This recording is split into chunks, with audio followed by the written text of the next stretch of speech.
Nigeria's commercial capital.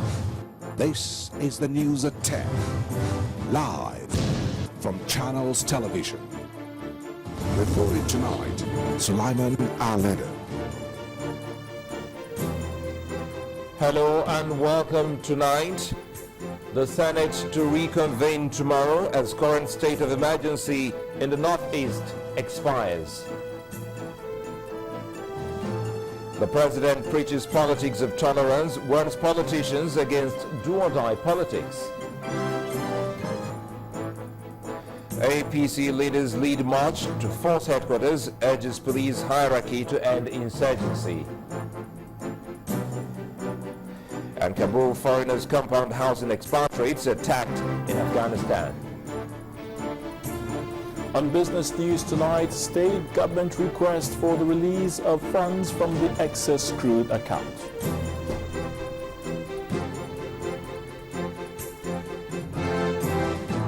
And on sports news tonight, reigning champions Nigeria will not defend their title in Equatorial Guinea after failing to qualify from Group A.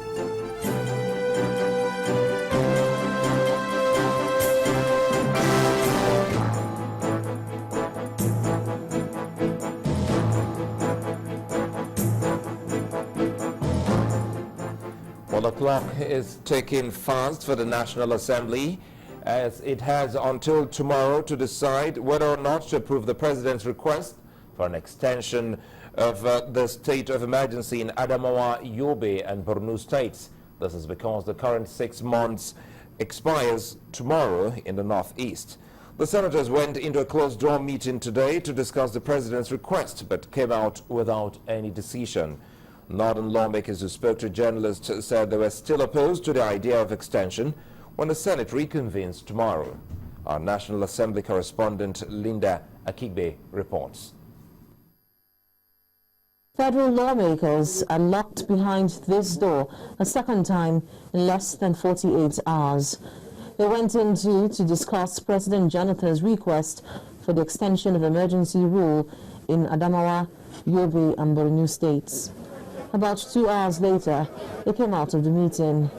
Please take your seats. But the meeting was deadlocked. The approval for the extension of emergency rule was not forthcoming. We had a very robust and detailed discussion, and we will continue the discussion tomorrow.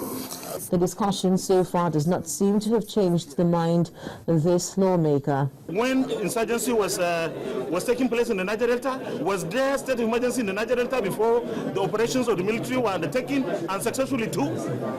I believe that we could do without the state of emergency in the Northeast too. But we have to get our priorities right. We have to get our tactics and strategies right. We haven't succeeded in the last 18 months, and I'm convinced, beyond any reasonable doubt, that this time around it will not make any difference.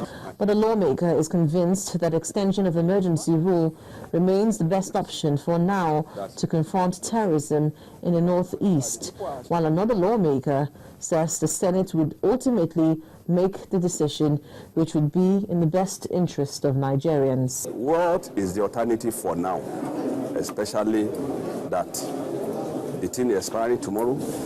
Are we saying, can anybody come out to say that the celebrated hunters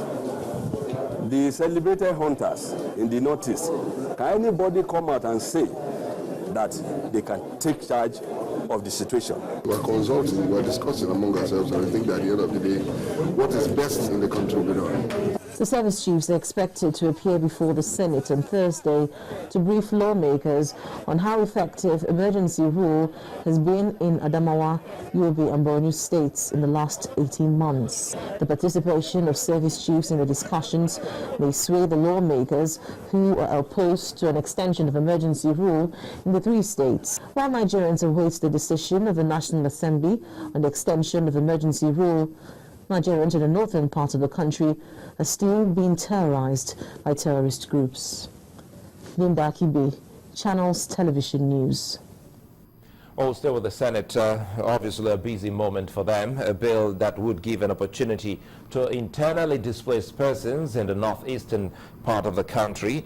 that is specifically in Adamawa, Borno and Yobe, to vote in the 2015 general elections has been initiated in the Senate. The new amendment, cited as the Electoral Act 2010 Amendment Bill 2014, passed the first reading in the upper chamber today. The bill specifically seeks to establish polling units where eligible voters who have been driven from their ancestral homes by the terrorists would exercise their franchise in the 2015 general elections. Sponsor of the bill, Senator Ali Ndume, explained that many of his people would be disenfranchised if no provision was made to accommodate them, since they had been dislodged from their ancestral homes. Well, the president has called on all aspirants under the platform of the People's Democratic Party not to engage in the politics of do or die as the 2015 elections draw near.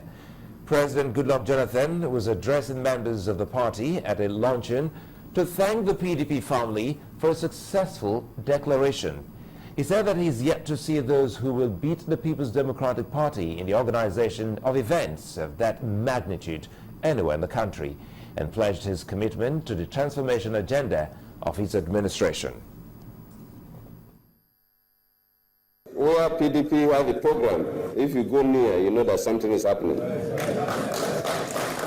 There's always a difference between the arena used by PDP, the dressing of the youths, the gallant youths, the beautiful women and their colors. I'm yet to see those who will beat PDP. For all of us who are aspirants at the various levels of election, from the state assemblies, the House of Representatives, the Senate, and the governorship, I wish you success in the endeavor. And let me use this unique opportunity to plead with all of us who are aspiring for party offices, especially the elective offices, that the world does not begin and end with the office you are looking for.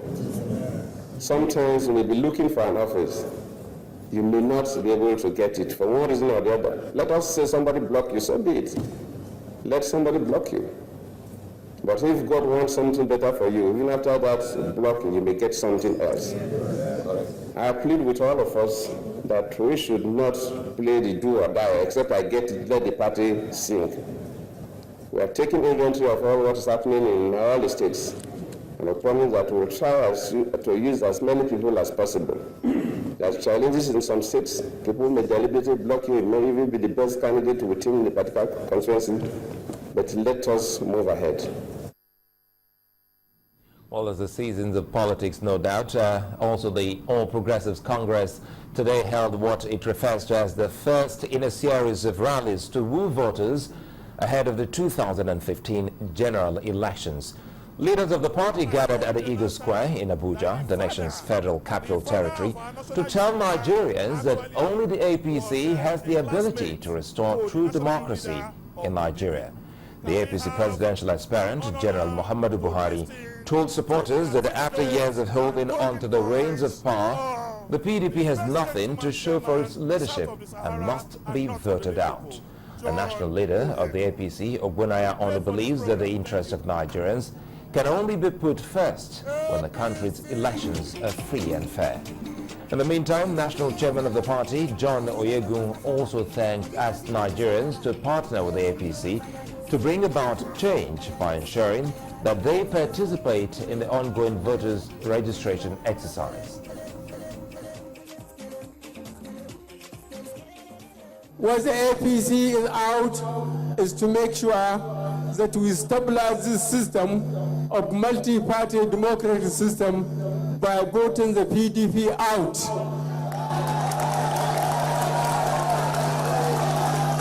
Vote out the PDP next year.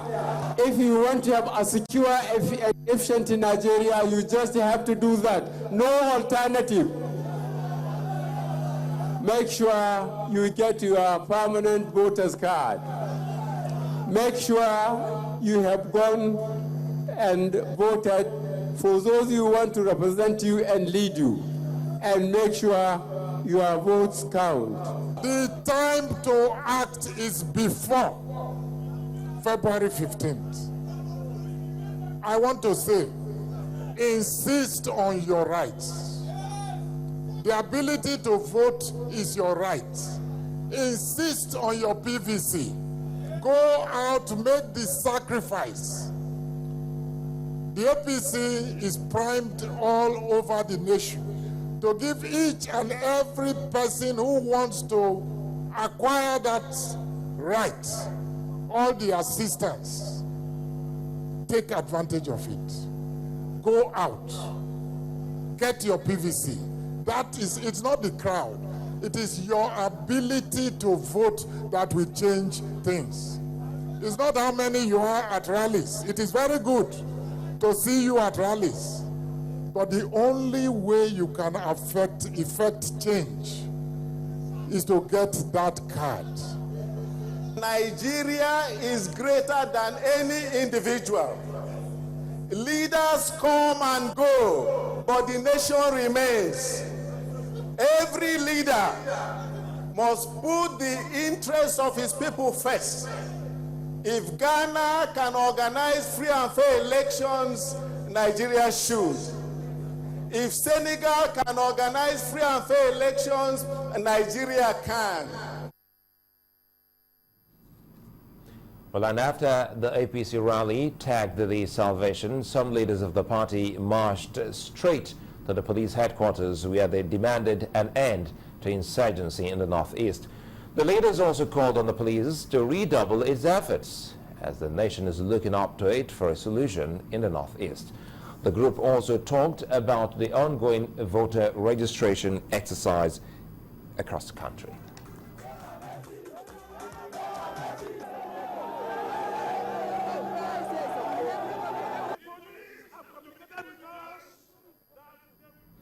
In part 2, after the break, voter registration ends today in Lagos with more commotion. That's after the break. Please stay with us.